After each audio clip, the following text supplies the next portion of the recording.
안녕하세요. 세상을 이롭게 하는 일에 관심 많은 승무원쌤 김용숙입니다.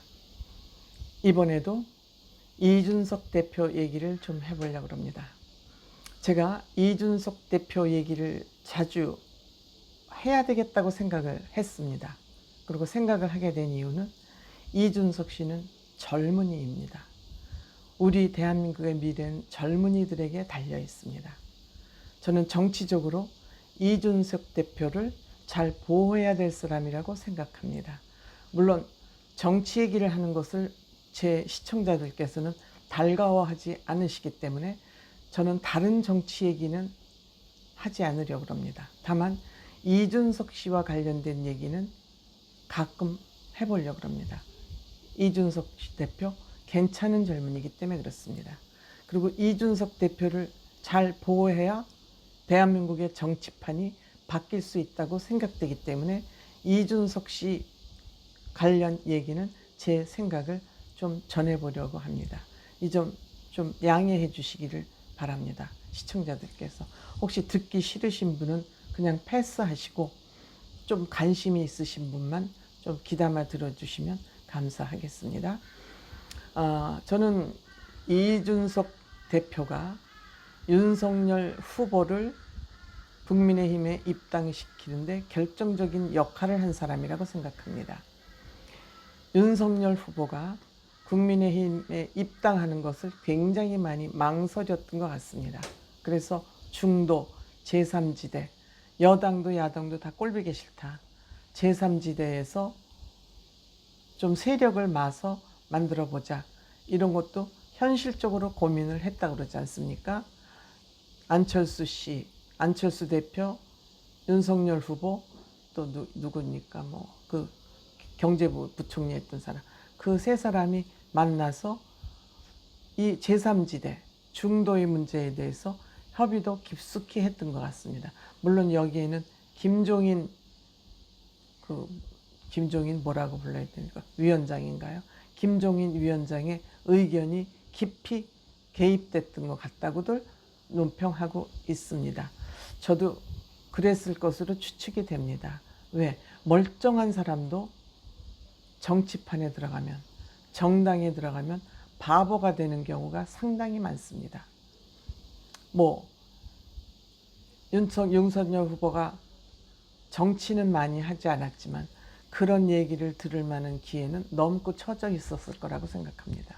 그래서 윤석열 후보도 아무리 국민 지지율이 높지만 정당에 들어가서 바보 되는 것은 순식간이기 때문에 그거를 굉장히 크게 염려를 했을 것 같습니다. 그래서 국민의힘의 당대표가 누가 선출될 것이냐 하는 것을 지켜봤을 것이고, 이준석 대표가 당대표가 되고 나서 그 당대표로서의 역할 또한 세심히 살펴봤을 것으로 생각이 됩니다. 똑바로 하나, 제대로 하나, 내가 저기 들어가서 이준석 대표한테 또 바보가 되는 건 아니야? 하는 생각을 당연히 많이 했겠죠. 왜? 정치 경험도 많지 않은 데다가 정치적 우군, 조직적 세력도 많지 않기 때문에 그런 고민 당연히 하는 거 있죠. 그리고 검사라는 직업이 뭡니까? 범인 잡아내는 일이잖아요. 범인을 잡아서 그 죄를 자백하도록 만들고, 자백하지 않을 경우 그 범인을 둘러싼 생각, 표정, 말, 증거 이런 거를 다 조사해서 그를 범인으로 확정짓는 일이 검사가 하는 일 아닙니까? 그럼 이만큼 사람의 심리와 주변 환경을 살피는 전문가가 또 있을까요? 저는 별로 없다고 생각해요. 검사가 행정 능력 경험이 없고 뭐가 없어서 곤란하다 그러지만 모든 것 다 사람과 관련된 일입니다.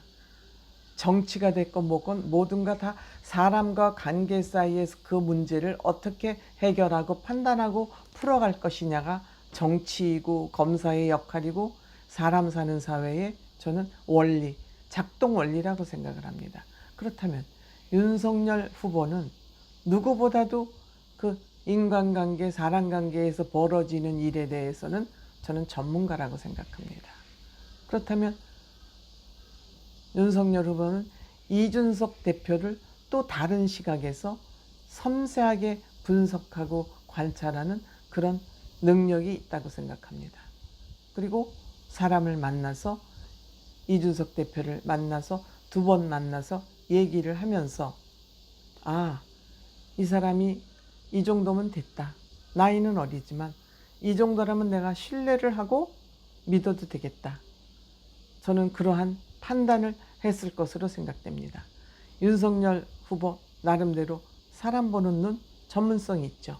또 행동을 관찰하는 범죄인의 행동을 관찰하는 그런 능력도 있습니다. 판단력도 있습니다.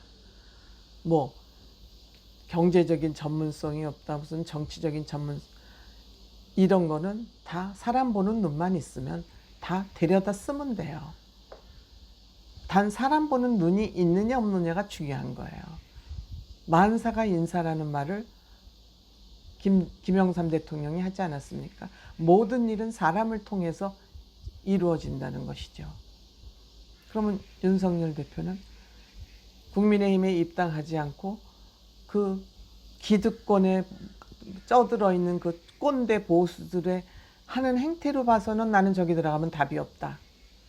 이렇게 생각을 했을 거예요. 그래서 국민의힘에 입당하는 것을 굉장히 많이 망설이고 주저했을 거예요. 하지만 이준석 대표가 당대표로 되고 당대표가 되고 난 다음에 그 대변인을 뽑는 거나 그 회의를 진행하는 거나 언론에서 자기 생각을 솔직하게 드러내는 모습이나 이런 걸 보면서 적어도 꼼수를 부리지는 않는구나. 꼼수를 부리지는 않는구나. 아직 뭐 능력이 얼만큼 되는지까지는 정확히 알 수 없을지 모르지만 꼼수는 안 부리는구나. 저는 이런 판단을 했을 것으로 생각이 됩니다. 그래서 그 맥주를 뭐 많이 먹어서 이준석 씨는 얼굴이 벌개지면서 그 얘기를 하면서 굉장히 진솔한, 거짓 없는, 꾸밈 없는 그런 대화를 주고 받았을 것이다. 그리고 이준석 대표가 내가 없을 때 입당해도 괜찮다. 그러니까 당신을 위해서라면 나를 밟고 가도 좋다. 내가 패싱 당했다는 얘기를 평가를 받아도 좋다. 내 등을 내줄 테니까 나를 밟고 가시오. 이 정도는 충분히 두 사람이 양해가 됐기 때문에 그 정도 나를 밟고 갈 정도라고 대우를 해줬으면 이준석 대표가 당의 있고 없고가 그렇게 큰 문제입니까? 이준석 대표가 패싱 당하고 안 당하고 하는 게 그게 큰 문제입니까? 저는 여기에서 이준석 대표에 대한 신뢰가 생겼고 윤석열 후보는 이 정도라면 내가 국민의힘에 입당해도 되겠다 하는 확신이 생겼을 것으로 저는 생각이 됩니다. 때문에 윤석열 후보는 이준석 씨에 대한 근본적인 신뢰가 있어서 그 신뢰관계에 의해 국민의 입당을 결정했을 것이다. 이것은 이준석 대표를 칭찬하지 않을 수 없는 그런 부분이라고 저는 생각합니다. 감사합니다.